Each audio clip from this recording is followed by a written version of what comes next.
জিয়া এবং তারেক রহমানের নেতৃত্বে সরকার গঠন হবে। আমরা ভারতের কাছে নতজানু হয়ে থাকবো না, মাথা উঁচু করে আমরা দাঁড়িয়ে থাকবো।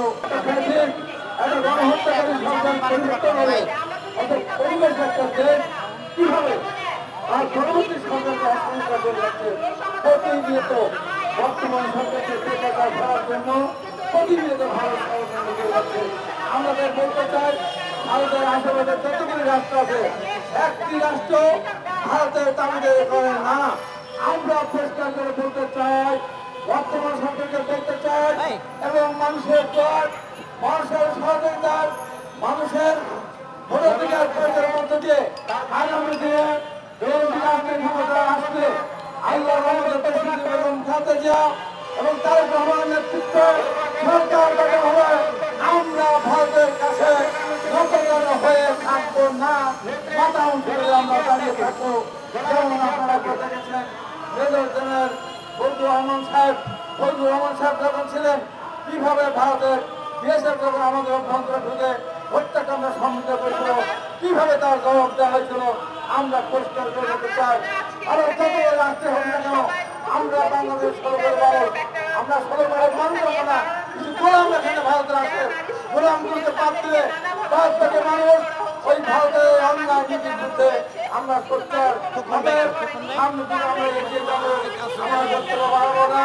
ফেরানি রাস্তার পথে সম্মান প্রদর্শন করতে আমরা করতে পাশাপাশি বর্তমান সরকারকে বলতে চাই, আপনারা এসেছেন সংস্কার করে হিন্দুদের সমাজকে প্রত্যাশা করে বেশি সময়ের মধ্যে একটি নির্বাচন দিয়ে দেশের মানুষকে তাদের সরকার বানানোর সুযোগ দেন। কিন্তু 15 বছর এটা সেই মানুষ ভোট দিতে পারেনি। কিন্তু আজকে একটা জিনিস পরিবর্তন হচ্ছে, এই সরকারের সবচেয়ে ভয় থেকে কেউ কেউ আজকে রাষ্ট্রের সমস্যার কথা চিন্তা না করে, দেশের মানুষের দুরবস্থার কথা চিন্তা না করে, এই যে সমাজের বিভিন্ন ছাত্ররা সেদিকে চিন্তা না করে নজর না দিয়ে শুধু বিএনপি থেকে তারা আন্দোলন করার চেষ্টা করছে। কোন কোন দল নাম ধরে, কোন কোন দল আকার ইঙ্গিতে বিএনপি থেকে চিন্তা করার চেষ্টা করছে। পরিষ্কার করে বলতে চাই, 17 বছর আমরা আন্দোলন করেছি, জীবন দিয়েছে, রক্ত দিয়েছে, আহত হয়েছে, ক্ষমতায়িত হয়েছে। অতএব বিএনপির বিরুদ্ধে আঙ্গুল না তুলে বা সামনের দিকে কিভাবে গণতন্ত্র ফিরে আসবে, দেশের মানুষকে আমরা কিভাবে সামনে একটা সুন্দর দেশ উপহার দেবো, একটা গণতন্ত্র উপহার দেবো, সেই দিকে সরকারের জনতা প্রত্যাশাবাদ রাখতে পারে। মহান আল্লাহর কাছে আজকে হাত আমাদের উন্নতি সরকারকে বিদেশে পাঠানোর জন্য প্রধান চেষ্টা করেছে, প্রথমবার বলেছে, একটু হয়েছে বিগত সরকারের কাছে এবং ঢাকার কাছে বিদেশের চিকিৎসা পাঠিয়েছেন। না আসেন, কতদিন না আসবেন, কতদিন আমি কারাগারে থাকবো, কোনদিন না আসেন শেষ পর্যন্ত। তার কারণে আমার যদি ফাঁসি হয়, আমার ফাঁসি নিয়ে আমি ফাঁসির দণ্ড নিয়ে আমি তারপর কর্মসূচি না হয় সেই কথা বলেছিলাম। তারপরেও সরকার কিন্তু সে কথা করে নেয়।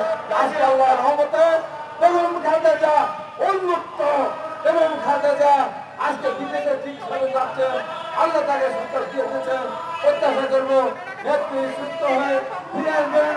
আমাদের নেতা দলের ভারপ্রাপ্ত চেয়ারম্যান জনাব তারেক রহমান দেশে ফিরে আসবেন ইনশাআল্লাহ। বাংলাদেশকে আধুনিক শিল্প দিবসে শক্তিশালী করছে দেশ তেলেঙ্গানা গড়ে তোলেন, এই প্রচারণা ব্যক্ত করে আমি আমার বক্তব্য শেষ করছি। আপনাদের সবাইকে ধন্যবাদ। বেগম খালেদা জিয়া জিন্দাবাদ, রাষ্ট্রপতি জিয়াউর রহমান হোক, আগামী রাষ্ট্র জনাব তারেক রহমান জিন্দাবাদ, দেশ সংস্কার আন্দোলন জিন্দাবাদ। আসসালামু আলাইকুম।